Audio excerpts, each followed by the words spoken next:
comment devient-on marchand? Comment êtes-vous devenu marchand puis expert? Je pense que devenir marchand, c'est un peu un virus. C'est d'abord de la curiosité, c'est envie d'en savoir plus sur les objets qu'on voit. Donc dans mon cas, ça a commencé très très tôt. Par contre, l'Extrême-Orient, je me suis posé la question jusqu'à ce que j'aille dans le quartier chinois de San Francisco. Je me suis souvenu que j'y étais allée à l'âge de 9 ans et que j'avais été fascinée par ces boutiques un peu bazar remplies d'objets qui venaient d'ailleurs. Et je pense que la passion pour l'Orient vient de là. Et il n'y a personne dans ma famille qui ait eu des attaches particulières avec l'Orient, que ce soit des voyageurs. Donc je pense que ça vient vraiment de cette découverte enfant d'un monde différent. Est-ce que vous vous souvenez du premier objet pour lequel non seulement vous avez eu un coup de foudre, mais qui a un peu initié votre carrière de marchand? Alors là, je vais revenir aussi loin dans mon enfance. J'ai la double nationalité espagnole et vous savez qu'en Espagne, on utilise quand même fréquemment des éventails. Et je me souviens d'un bazar, donc là il y a encore le côté accumulation, un bazar où ma mère m'emmenait quand j'étais petite, mais là j'étais très petite, qui vendait des éventails qui devaient être en plastique je pense, mais lorsque j'ai acheté le premier éventail de Canton, donc en lamelles d'ivoire, j'ai retrouvé le même son. Évidemment la qualité était un peu supérieure, mais j'ai retrouvé ce plaisir d'associer un objet avec un son, avec quelque chose à voir. Donc je pense que c'est un peu ça mon premier objet fétiche, on va dire. Donc je peux vous montrer deux exemples. Par exemple, celui-ci, qui est un éventail dont la feuille a été peinte sur des plumes. La monture est en ivoire, puisqu'il y avait des ateliers d'ivoiriers très importants à Canton, avec une sculpture qui a été faite en double face. Et la feuille, elle, est peinte sur des plumes, avec probablement la même, enfin, qui est faite avec la même technique que les peintures sur moelle de tétrapanax, mais avec un liant à l'œuf pour que ça adhère sur les plumes. Donc là, c'est un bon exemple. Et puis un autre exemple qui est un petit peu plus ancien, puisque cet éventail-là est d'époque d'Aogong, donc vers 1830-1840. Cet éventail-là est lui de la fin du XVIIIe siècle. Le travail de l'ivoire est beaucoup plus fin, complètement ajouré, c'est une véritable dentelle. Et vous voyez qu'au centre, il y avait un cartouche qui était laissé vierge lorsque ça arrivait en Europe. Et en Europe, ils étaient peints soit avec des pseudo-armoiries, puisque c'était souvent un dais avec des initiales, ou bien avec, comme c'est ici le cas, une peinture dans l'esprit d'Angelica Kauffmann, puisque c'était une artiste très à la mode à l'époque. Qu'est-ce qui, pour vous, différencie le marchand de l'expert? La curiosité et l'envie d'aller plus loin. Le marchand peut être bien sûr curieux, on est obligatoirement curieux quand on fait ce métier, mais je pense que l'expert a envie de creuser même si l'objet est vendu. C'est-à-dire qu'un objet qui nous a interrogés, je pense qu'il reste quelque part dans notre tête. Et même si on l'a vendu sans avoir pu complètement le documenter, un moment on tombe sur quelque chose de similaire, quelque chose qui va vous en apprendre plus et on est enchanté. On sépare un peu, je pense, quand on est expert, le côté purement commercial. On est vers un côté de recherche et je pense que c'est un petit peu ça la différence. Qu'est-ce qui a motivé votre décision de faire le salon d'objets d'art avec la chambre? Je trouve que c'est une excellente idée d'apporter dans le contexte actuel, par exemple dans l'art asiatique où il y a énormément de copies fabriquées en Chine, d'objets où on peut avoir des doutes. Je trouve que c'est une excellente idée d'apporter une compétence supplémentaire au service des collectionneurs qui peuvent être inquiets. Je crois qu'un salon où il y a des experts, les gens qui vont venir sur ce salon vont venir, on l'espère, pour acheter, mais vont venir aussi pour apprendre, vont venir pour découvrir, vont venir pour voir quelque chose d'un petit peu plus documenté, un petit peu comme, sans prétention, hein, mais un petit peu comme un musée où on pourrait manipuler les objets et où en plus on aurait quelqu'un pour s'occuper de vous, pour vous conseiller. Et je pense que c'est une très bonne idée. C'est important pour vous de partager votre connaissance, votre passion? Pour moi, c'est la base. Je pense que ce métier sans transmission n'a pas beaucoup d'intérêt. Évidemment, on peut toujours écrire des ouvrages, mais ça va être des tirages limités si le sujet est très pointu. La transmission, elle peut se faire vraiment au quotidien, et je pense que cette transmission est très importante. Faire partager la découverte, mais faire partager aussi ce qu'on apprend, transmettre pas seulement l'objet, pas seulement le patrimoine, mais transmettre la connaissance pour en plus la faire avancer au fil des générations. Quand j'ai commencé il y a quelques années maintenant, il y avait très peu d'ouvrages. Il y en a de plus en plus. Il y en a de plus en plus dans des tas de langues. Et ça, c'est quand même un grand plaisir. Nous parlions de votre magasin qui est ouvert, qui a pignon sur rue à Paris, et du très grand minimalisme qui y règne. Est-ce que vous pourriez nous dire deux mots de ce choix d'avoir une présentation assez fournie, contrairement on va dire, à ce qu'on peut voir dans d'autres foires ou d'autres domaines comme l'art contemporain, où on est plutôt nucléaire? Alors régulièrement, je me dis j'ai trop d'objets, il faut que je fasse une présentation plus synthétique. Et puis, alors généralement, c'est un grand rangement. Et puis régulièrement aussi, toutes les vitrines se repeuplent. Car j'aime cette accumulation d'objets où on a quelque chose à raconter sur chacun d'eux, parce que c'est une façon de voyager au travers des objets. Évidemment, un objet est mis en valeur lorsqu'il est isolé, lorsqu'il a un bel éclairage sur lui, mais on va perdre l'histoire intéressante qui est attachée à celui qui est juste à côté. Donc je crois que j'ai besoin d'avoir beaucoup de choses à expliquer, beaucoup de choses à raconter sur les objets que je présente. Et c'est pour ça que j'ai tendance à quelquefois en mettre un peu trop. Est-ce que vous pourriez partager avec nous l'histoire, pour vous, la plus exemplaire dans votre histoire de marchande / experte, ou la plus extraordinaire? Alors, c'est pas vraiment une histoire extraordinaire, mais c'est une histoire de l'évolution de la connaissance des objets que j'abordais un peu tout à l'heure avec vous en vous disant qu'il y a de plus en plus de publications. Par exemple, ma spécialité à la CNES, ce sont tous les objets qui ont été fabriqués en Chine pour l'exportation. Alors, on connaît évidemment les porcelaines des compagnies des Indes, mais on oublie qu'il y a beaucoup d'autres objets et que les ateliers principalement cantonais, et puis qui ont ensuite se sont installés aussi à Hong Kong, enfin ce qui est aujourd'hui Hong Kong, fabriquaient des objets très divers. Par exemple, on fabriquait des objets en lac, on fabriquait des objets en nacre, en émail, en étain.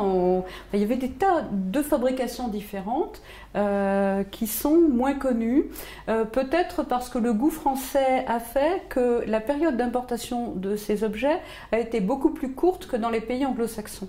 Il y a aux États-Unis un musée où il y a beaucoup de ces objets. Vous allez au Victorian Albert Museum, il y a des vitrines entières des objets fabriqués à Canton pour l'exportation. En France, on les a un petit peu dénigrés parce que l'art chinois en France, c'était tout ce qui était antérieur au 19e. La Chine d'exportation, qu'on appelait à l'époque Compagnie des Indes, ça commençait à être quelque chose d'un petit peu trop européen. Et le 19e, là, on n'en parle pas, c'était le summum du mauvais goût. Donc, très jeune, je me suis vraiment intéressée à ce 19e siècle, qui a eu des productions très, très spécifiques, comme par exemple tout ce qu'on a appelé la peinture sur papier de riz. Alors, le papier de riz, c'est un matériau qui n'a rien à voir ni avec le papier ni avec le riz, que les Chinois appellent tong sao, et qui est la moelle intérieure d'un arbuste qu'on trouve dans le sud de la Chine, qui s'appelle le Tetrapanax papyrifera. Et le procédé, qui était assez complexe, consistait à couper des morceaux, des branches droites de cet arbuste, à retirer l'écorce, et on avait à l'intérieur, on obtenait une sorte de boudin blanc qui ressemble un peu à du sureau. D'ailleurs, certaines personnes appellent ce matériau de la moelle de sureau. C'est pas tout à fait vrai, mais ça ressemble. Et avec une lame, on faisait une découpe longitudinale qui permettait de découper ce papier, de découper ce support.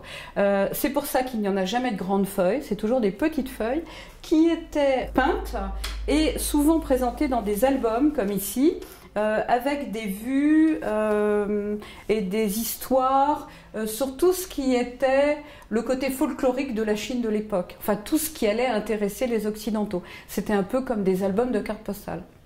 Le défaut de ce matériau, c'est qu'il est très fragile, donc ces peintures étaient présentées dans des albums pour être transportées, puisqu'un album fermé qui contient 12 peintures était extrêmement léger, donc facile à transporter, mais c'était ensuite destiné à être encadré quand ça arrivait en Europe.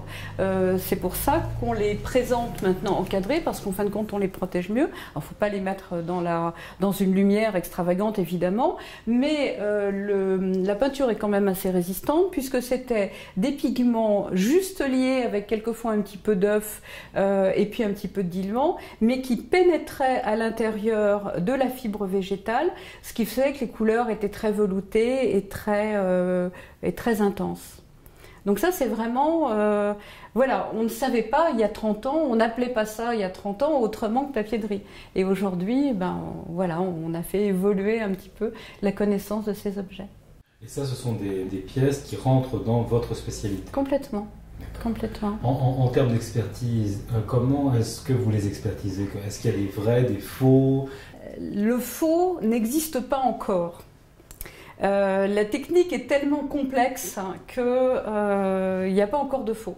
Les prix montent, donc, comme dans tout ce qui prend de la valeur, les faux vont sans doute arriver. La technique est longue, complexe, je pense qu'on les reconnaîtra assez facilement, parce que dans beaucoup de faux en matière de peinture, il y a automatiquement un style qui est différent. On voit ça par exemple dans les peintures des porcelaines. Quelquefois la pâte peut prêter à confusion, quelquefois la construction peut prêter à confusion, mais les visages prennent une empreinte qu'on reconnaît. Donc je pense qu'on arrivera à reconnaître. Maintenant, la datation, l'expertise de ces peintures se fait beaucoup en comparaison. Les exportations chinoises, en fin de compte, ont toutes souffert un peu du même défaut. C'est-à-dire qu'au début, c'était très soigné, et au fur et à mesure que la demande augmente, la fabrication a été de plus en plus rapide. Donc de plus en plus rapide et de moins en moins bonne qualité. Donc c'est un petit peu là qu'on arrive à les dater chronologiquement. Donc c'est un petit peu à force d'en voir. Ensuite,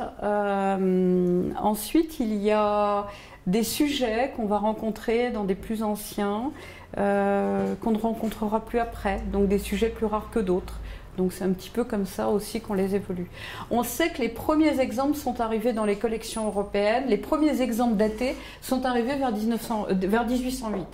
Ce sont des collections qui sont en Allemagne, et je crois que certaines sont arrivées aussi à la cour d'Espagne à peu près vers 1820.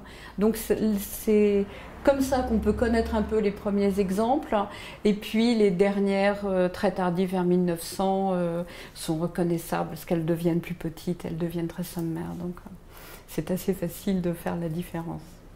Est-ce qu'il y a un ou deux autres objets que vous aimeriez nous montrer qui illustrent votre spécialité?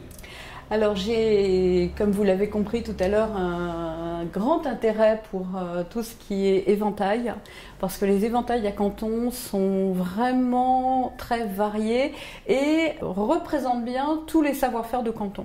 Puisque vous aviez des éventails de type brisé, c'est-à-dire plusieurs lamelles, ou des éventails à feuilles avec une monture. Les éventails de type brisé ou les montures faisaient appel à des ateliers d'ivoiriers. Ils pouvaient être aussi en bois de santal, ils pouvaient être en argent filigrané, ils pouvaient être en écaille, ils pouvaient être en bambou laqué. Quand on parle de bambou laqué, évidemment, on pense à tous ces objets noirs avec des décors or dont l'impératrice Eugénie était tellement friande qu'on pense que tout ça a été fait à l'époque de Napoléon III, alors qu'en fait, la fabrication des objets laqués noirs et or remonte au XVIIIe siècle, à la fin du XVIIIe siècle en Chine. Vous aviez, par exemple, celui-là est un éventail en bambou laqué avec des couleurs très originales. Quand on parle des feuilles, vous aviez des feuilles en soie brodée, en soie peinte, mais quelquefois des feuilles en plumes peintes, donc des choses qu'on n'avait pas vues en Europe avant, parce que les plumes peintes n'étaient pas vraiment un matériau très utilisé en Europe. Donc là, c'est quelque chose qui me plaît. Et puis quelquefois, il y a des objets aussi qui me parlent, qui sont des objets sur lesquels il y a un petit mystère. Par exemple, je peux vous montrer cette petite coupe, donc, qui est une petite coupe en émail du XVIIIe. Donc l'émail a été introduit à la cour de Chine par les jésuites, qui ont importé une technique donc complètement européenne. Et puis, ça a eu beaucoup de succès, donc il y a eu des tas d'objets fabriqués à la fois dans les ateliers de Pékin, mais aussi des objets fabriqués à Canton pour l'exportation. Et là, on est dans un sujet très européen, puisqu'on a un Européen, mais qui est à côté d'un petit pouti,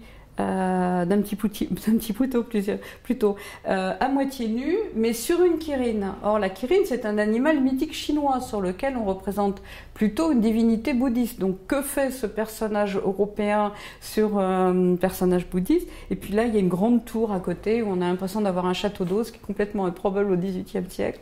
Et donc, voilà, ces objets-là m'intéressent. Qu'est-ce que ça représente? Pourquoi on a fait cette représentation-là? Et à quelle gravure ça fait probablement référence. Parce que tous ces objets à décor européen, très souvent, avaient comme origine une gravure européenne qu'on a parfois du mal à retrouver. J'ai le cas avec un plat qui est là, qui est un plat autour de 1700, avec une fontaine à l'italienne, et en fait on a retrouvé la gravure, qui est une gravure assez rare hollandaise, qui date de la fin du XVIIIe. Donc quelquefois on met du temps à retrouver les gravures originales. Alors, je ne me sens jamais propriétaire des objets. Pour moi, les objets circulent. Du moment que j'ai pu le posséder un certain temps, l'apprécier, faire des recherches dessus, que l'objet reparte, je vais passer à autre chose. C'est plus le côté curieux qui va primer. Ça ne me sert à rien d'entasser dans une vitrine. Au contraire, je préfère qu'il part. Je ne sais pas comment le dire. Je préfère qu'il reparte dans une autre vie, vers des gens qui vont aussi l'apprécier. Des objets qui viennent d'Asie, en plus, ont voyagé. Là, il repart dans des voyages. On n'est pas propriétaire des objets.